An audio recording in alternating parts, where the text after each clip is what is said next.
देश भर में हो रहे विरोध के बीच यूजीसी के नए नियमों पर सुप्रीम कोर्ट ने रोक लगा दी है। कोर्ट ने नए नियमों के दुरुपयोग का खतरा जताते हुए केंद्र और यूजीसी को नोटिस जारी कर जवाब मांगा। सीजेआई ने सख्त टिप्पणी करते हुए कहा कि नए नियमों में अस्पष्टता है, इसका दुरुपयोग हो सकता है। अभी साल 2012 वाले नियम ही लागू रहेंगे। 19 मार्च को मामले की अगली सुनवाई होगी। वित्त मंत्री निर्मला सीतारमण ने संसद में देश का आर्थिक सर्वे पेश किया। सर्वे के मुताबिक वित्त वर्ष 2026-27 में देश की जीडीपी ग्रोथ 6.8 से 7.2% रहने का अनुमान है। सर्वे में कुल 16 चैप्टर हैं, मगर पहली बार एआई का अलग से चैप्टर है, यानी सरकार का आने वाले दिनों में नई टेक्नोलॉजी पर पूरा फोकस रहने वाला है। सर्वे में घरेलू मांग और निवेश बढ़ने की भी उम्मीद जताई गई है। संसद के बजट सत्र के दूसरे दिन आज पीएम मोदी ने संसद भवन परिसर में मीडिया से बात की। पीएम मोदी ने राष्ट्रपति के अभिभाषण को देश की आवाज बताया। 2 दिन पहले हुए मदर ऑफ ऑल डील्स को देश के लिए बेहद महत्वपूर्ण बताते हुए पीएम ने कहा कि इस डील से भारत के लिए बहुत बड़ा बाजार खुलेगा। डील से युवाओं को बेहतर अवसर मिलेंगे। पीएम ने कहा कि लॉन्ग टर्म पेंडिंग प्रॉब्लम अब पुरानी बात हो गई है। अब योजना फाइल नहीं, लाइफ तक पहुंचती है। ईयू से ट्रेड डील होने के बाद यूरोपीय यूनियन में भारत का इलेक्ट्रॉनिक्स निर्यात बढ़ सकता है। समझौते पर अमल के बाद ईयू अमेरिका के बाद भारत के लिए सबसे बड़ा स्मार्टफोन बाजार बन सकता है। इलेक्ट्रॉनिक्स निर्यात करीब $50 अरब तक पहुंचने का अनुमान है। ईयू में भारतीय इलेक्ट्रॉनिक्स आइटम पर अभी 14% शुल्क लगता है। एफटीए पर अमल होने के बाद ये शुल्क शून्य हो जाएगा, जिससे ईयू के बाजार में भारत के फोन और इलेक्ट्रॉनिक्स आइटम काफी सस्ते हो जाएंगे। देश की सरकारी aerospace company Hindustan aeronautics limited HAL अब देश में रूसी यात्री विमान SJ-100 का निर्माण करेगी। विंग्स इंडिया 2026 विमानन शिखर सम्मेलन में HAL और रूस के यूनाइटेड एयरक्राफ्ट कॉरपोरेशन UAC के बीच SJ-100 यात्री विमान को भारत में बनाने के लिए ऐतिहासिक समझौता हुआ। HAL अगले 3 से 4 साल में इसका निर्माण शुरू कर देगी। इस करार से भारत में यात्री विमानों के आयात पर निर्भरता कम होगी, साथ ही मेक इन इंडिया को भी बढ़ावा मिलेगा। यूपी में शिक्षकों को योगी सरकार बड़ा तोहफा देने जा रही है। करीब 12 लाख शिक्षकों को कैशलेस इलाज की योजना मंजूरी दे दी गई है।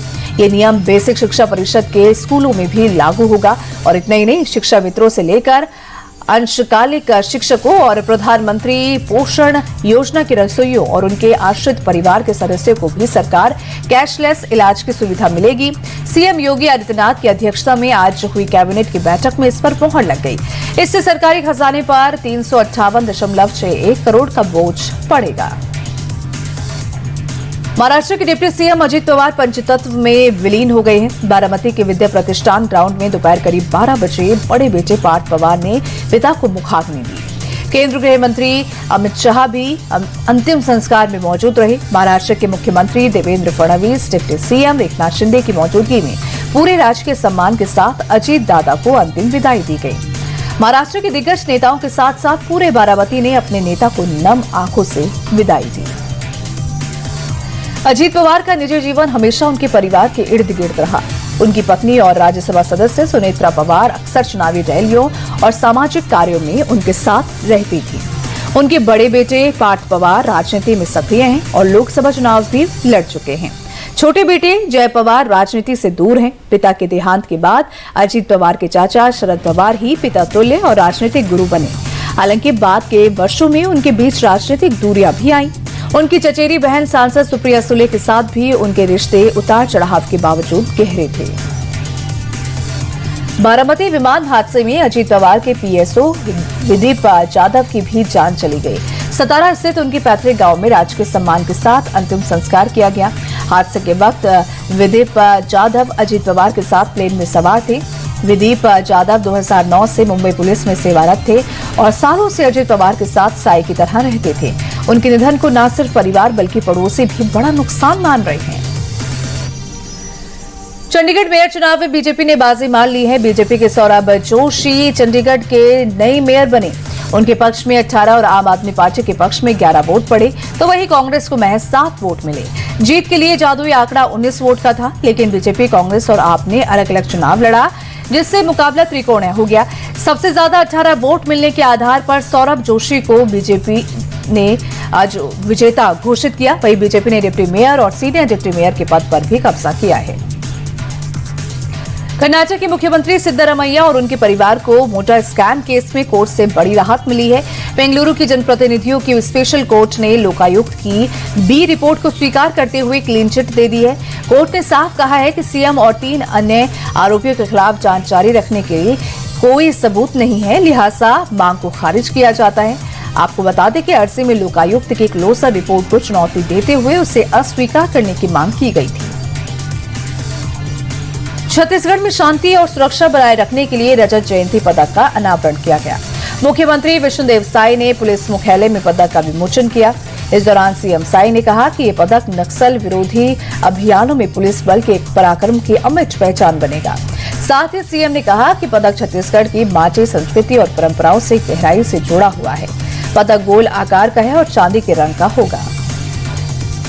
छत्तीसगढ़ में पुलिस व्यवस्था को मजबूत बनाने की दिशा में एक बड़ा कदम उठाया गया है। मुख्यमंत्री विष्णुदेव साय ने 255 करोड़ रुपए की लागत से बने पुलिस भवनों और 8 नए साइबर थानों का लोकार्पण किया। इसके अलावा 9 पुलिस थानों के नए भवनों, ट्रांजिट हॉस्टल और सेंट्रल आर्म्स स्टोर का भी लोकार्पण किया गया। इस दौरान सीएम ने कहा कि बेहतर सुविधाएं मिलने से पुलिस अधिकारियों और कर्मचारियों को सकारात्मक काम करने की प्रेरणा मिलेगी और कानून व्यवस्था और ज्यादा मजबूत होगी। मुख्यमंत्री डॉक्टर मोहन यादव ने बुधवार को गौ माता पर बनी फिल्म गौदान का ट्रेलर लॉन्च किया। साथ ही फिल्म के पोस्टर का विमोचन भी किया।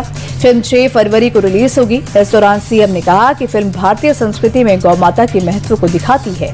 साथ ही सीएम ने प्रदेश की जनता से फिल्म देखने की अपील की है। मुख्यमंत्री डॉक्टर यादव ने कामधेनु फिल्म प्रोडक्शन और निर्माता निर्देशक विनोद चौधरी को फिल्म निर्माण के लिए बधाई दी। भोपाल में आयोजित मध्य प्रदेश शिक्षक सम्मेलन और अभिनंदन समारोह में सीएम डॉक्टर मोहन यादव शामिल हुए। इस दौरान सीएम ने शिक्षा के क्षेत्र में उत्कृष्ट योगदान देने वाले शिक्षकों को सम्मानित किया। कार्यक्रम को संबोधित करते हुए सीएम ने कहा, बेहतर शिक्षा के लिए हम लगातार काम कर रहे हैं। इसी सत्र में 200 नए सांदीपनी विद्यालय खोले जाएंगे। साथ ही सीएम ने कहा कि शिक्षकों के हितों की रक्षा में सरकार ने कोई कमी नहीं छोड़ी है। भारत में ट्रेन का लेट होना आम बात है, अब इसमें कोई नई चीज नहीं है और इंडियन रेलवे इस पर ध्यान देने की जरूरत भी नहीं करता। लेकिन यूपी के बस्ती में ट्रेन का लेट आना रेलवे को हमेशा याद रहेगा, क्योंकि इसके चलते उसे 9 लाख का फटका पड़ गया। दरअसल 2.5 घंटा ट्रेन लेट होने से एक छात्रा का एंट्रेंस एग्जाम छूट गया, जिसके बाद उसने मामले को उपभोक्ता आयोग में उठाया और 20 लाख का दावा दाखिल किया। आयोग ने आरोपों को सही पाया और रेलवे को 9,10,000 का मुआवजा देने का निर्देश दिया। बॉलीवुड स्टार रणवीर सिंह कानूनी पचड़े में फंस गए हैं। उन पर आरोप है कि पिछले साल गोवा फिल्म फेस्टिवल के दौरान उन्होंने कर्नाटक की पवित्र दैव परंपरा का मजाक उड़ाया। इस मामले ने अब इतना तूल पकड़ लिया है कि बेंगलुरु में उनके खिलाफ एफआईआर दर्ज की गई है। कांतारा फिल्म के बाद चर्चा में आए इस खास अनुष्ठान को लोग बेहद पवित्र मानते हैं और रणवीर ने मंच पर इसकी नकल उतारी, जो प्रशंसकों और भक्तों को नागवार गुजरी।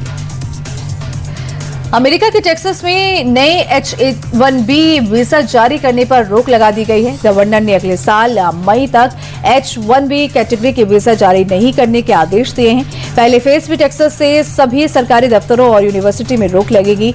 गवर्नर के आदेश से करीब 15,000 भारतीयों पर असर पड़ सकता है।